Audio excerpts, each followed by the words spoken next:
From the Bob Mills Weather Center, meteorologist Andrew Adams. Some really ridiculous video out of the southeast yesterday in Tennessee, damaging tornadoes. Some looked strong to violent. This one has debris lofted all the way up in it. A little bit of a wider view, more debris going around the base of that tornado. Some power flashes as that interacts with those power lines that you see there. And then this one, look at that ball of fire. That's an explosion. Don't know 100% what it's from yet, but it obviously erupted into that tornado, actually disrupted the vortex itself. You see the explosion, you see all the orange go into it, the smoke and everything. And in a couple seconds, you kind of see that kind of dissipate a little bit. You're like, well, where'd the tornado go? It's still there. It just got a little disrupted with that as it moved through. So some damaging tornadoes, a very strong storm system that moved off to the east coast now. Still some tornado watches down in Florida following this system, but watch the march of these tornado watches. They started in Arkansas through Tennessee into Kentucky and then just marched themselves down to the southeast. And again, still ongoing tornado watch in Florida. Several tornadoes, a lot of damage. This one from Clarksville, Tennessee, before and after street side view of this shopping center right here, completely flattened, reduced entirely to rubble.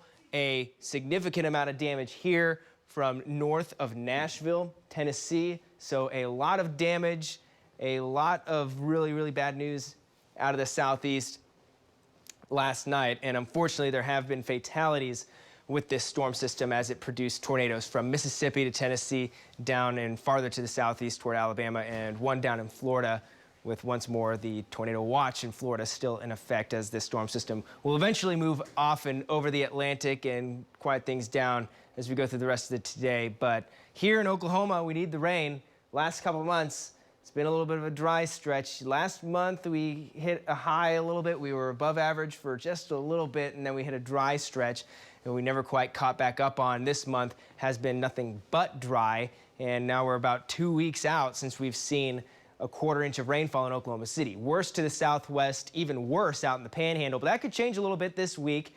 Almost 3,000 miles away, so 2,900 miles away. There's our next storm system. That's on its way here, but it is looking a little questionable in how much rain we could get out of it, and here's why. So chillier air is hanging around, much colder up to the north, and then we're going to stay on the cool side, 50s for a few days. Here comes that storm system, detaches from the main jet stream. You see all these arrows arcing up kind of around that banner. Well, there's the storm system. It completely cuts off from that, and it swings to the south. So as early as Wednesday, rain chances enter the picture, but it swings farther south. Models have been pushing it down into South Texas toward the Rio Grande Valley. That's going to take the rain chances with it, so that could lower rain chances Thursday and Friday of this week. Cold front comes in, no Arctic air for us. It's going to be cool throughout the 9-day, but none of that real cold. All of the definite winter icy cold air, that's really hanging out up in the north as we wrap up the 9 days. So not quite getting that yet. It's not going to look too bad as far as temperatures go on the 9-day. But as I was saying, jet stream's way up here, right? Cutoff low is south of that. It's going to go from New Mexico south into Texas. And if that trend continues, that's going to make this a little bit more of a one-day type deal. Wednesday, we'll get our rain chances when it is closer, but as soon as it starts to dive toward the Rio Grande, that's going to lower rain chances Thursday and Friday. If we can swing it north by 100 miles or 200 miles, that could really help us out and give us a couple of days of rain on the 9-day. But at this point, it looks like Wednesday's the best, with a couple other days we're watching. Temperatures mainly in the 20s, some teens out west, teens wind chills from western Oklahoma into the metro. It is icy cold out there with a few single digits out in the Panhandle. Temperatures this afternoon, 51 Oklahoma City, 49 in Stillwater, low 50s out to the west as most of us experience a south wind later on today. Temperatures back into the 30s and 20s overnight, with more 50s tomorrow, but in the right direction. Upper 50s and even some low 60s in western Oklahoma to look forward to. Again, we'll keep an eye on that rain chance for Wednesday through Thursday of this coming week before the cold front comes through, and hopefully we can get some meaningful rainfall out of it.